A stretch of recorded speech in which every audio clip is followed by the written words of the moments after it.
পথের পাশে আস্তাকুর, পচা গলা গন্ধে প্রাণ ওষ্ঠগত স্থানীয় লোকজনের। ঝালদা শহরের ৫ নম্বর ওয়ার্ডের পুরনো বাঘমুন্ডি রাস্তায় শালদহ নদী পারে পুরসভার ওই অস্থায়ী ডাস্টবিনের জেরে ক্ষোভ উগরে দিচ্ছেন বাসিন্দারা। বিষয়টা নিয়ে পুর প্রশাসনের দ্বারস্থ হয়েছেন বাসিন্দারা। ঝালদার তৃণমূলের পুর প্রধান সুরেশ আগারওয়ালের দাবি, জায়গা না মেলায় কঠিন বজ্র প্রক্রিয়াকরণের কাজ শুরু করা যায়নি বলেই সমস্যা। জায়গার সন্ধান পেতে কয়েকদিন আগে ভূমি দপ্তরের সাথে কথা বলেছে, দ্রুত যাতে সমস্যা মেটানো যায় দেখা হচ্ছে। লোকজনের ক্ষোভকে কাজে লাগানোর সুযোগ ছাড়েনি বিজেপি।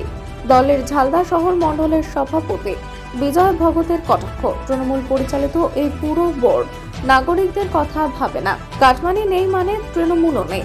অচিরে সমস্যা না মিটলে দল আন্দোলনে নামবে বলে হুঁশিয়ারি দেন তিনি। আস্তাকুরের কাছেই বাড়ি তপন দত্তের। তার দাবি, প্রথমে আবর্জনা ফেলা হচ্ছিল, কিছুদিন থেকে গবাদি পশুদের দেহ ফেলা হচ্ছে বলে দুর্গন্ধে দিনের বেলাও দরজা জানলা বন্ধ রাখতে হচ্ছে। এইভাবে কি বসবাস করা যায়?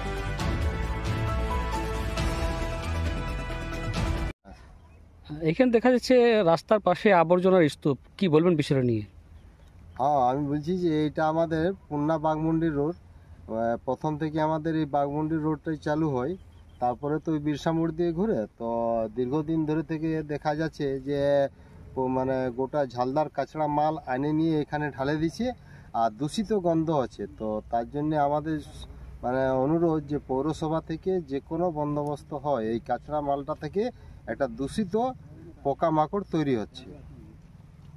ঠিক এই বলাই কি চাইছেন এখন? এখন বলছি যে আমাদের এটা যাতে পরিষ্কার হোক, সংস্কার হোক, এই মালটা আবর্জনাটা যাতে এখান থেকে হাঁটে, যে কোনো জায়গায় লেগে নিয়ে ফেলুক। এই রাস্তার কোথা থেকে কোথায় যাচ্ছে? এই রাস্তাটা যাচ্ছে ঝালদার থেকে বাঘমুন্ডি রোডটা ধরছি। আগে এটাই তো পুন্না বাঘমুন্ডি রোড, প্রথম এই রোডটাই তো চালু হয়, তারপরে তো বিলসা মোড় দিয়ে এখন চালু হয়েছে। কি নাম আপনার? আমার নাম হচ্ছে এক্সিকিউটিভ প্রধান শিবেশ্বর মাহাতো। দেখা যাচ্ছে ৫ নম্বর ওয়ার্ডের পুরানো বাঘমুন্ডি রোড পাশেই আবর্জনার স্তূপ জমছে, সমস্যায় পড়ছে এলাকাবাসীরা এবং দুর্গন্ধ ছড়াচ্ছে। কি বলবেন বিষয়টা নিয়ে? দেখুন, এই ব্যাপারে কিন্তু ঝালদা পৌরসভা খুব আগের থেকে সচেতন আছে। এখন বারবার বিএলআরও সাহেবকে জায়গাও চাওয়া হয়েছে যাতে আমরা SWM এর প্রজেক্টের কাজ শুরু করতে পারি, কিন্তু যদিও উনি ২-৩টা জায়গা সময় ক্ষেত্রে দিয়েছেন, কিন্তু প্রত্যেকটাতে ডিসপুট কোনো না কোনো অ্যারাইজ হয়ে গেছে। সুতরাং এখন পর্যন্ত আমরা SWM এর যে প্রজেক্টটা তৈরি করব তার জন্য এখনও কোনো জায়গা পাইনি। আমি ইতিমধ্যেও দুর্গাপূজার পরও যখন অফিস খোলায় তারপরও ADM LR সাহেবের সঙ্গে ব্যাপার নিয়ে কথা বলেছিলাম। BLRO সাহেব এবং BLR অফিসের সঙ্গে যোগাযোগে আছি। আমরা যখনই ল্যান্ড পাবো ইমিডিয়েটলি আমাদের কাজ SWM এর কাজ শুরু হয়ে যাবে। তখন আর কিন্তু এই ডাম্পিং গ্রাউন্ড শুরু হয়ে গেলে আর এইখানে সেখানে আবর্জনা থাকবে না, জায়গা পাওয়ার অপেক্ষা আমাদের। ঝালদা পৌরসভার ৫ নম্বর ওয়ার্ড এলাকায় পুরানো বাঘমুন্ডি রাস্তার উপরেই আবর্জনার স্তূপ জমছে, সমস্যায় এলাকাবাসীরা।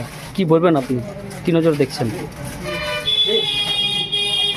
এটা সত্যি যে পুরানো বাঘমুন্ডি রোডে শালদোহা নদীর নিকট পুরো শহরের আবর্জনা ফেলা হয়েছে, সেখানে আবর্জনার পাহাড় তৈরি হয়েছে। এর ফলে এলাকায় দূষণ ছড়াচ্ছে, সংক্রামক রোগ ছড়ানোরও আশঙ্কা রয়েছে। আমাদের দাবি অবিলম্বে সেখানে আবর্জনা ফেলা বন্ধ করা হোক এবং সেই জায়গাটি পরিষ্কার পরিচ্ছন্ন করা হোক। এর আগেও আমরা ঝালদা পৌরসভাতে ডেপুটেশন দিয়েছি এবং দাবি রেখেছিলাম প্রত্যেক মিউনিসিপ্যালিটিতে সুপ্রিম কোর্টের অর্ডার আছে যে গ্রিন ওয়েস্ট ম্যানেজমেন্ট সিস্টেম লাগু করতে হবে, কিন্তু এখানে পৌরসভা কোথায় কর্ণপাত করেনি।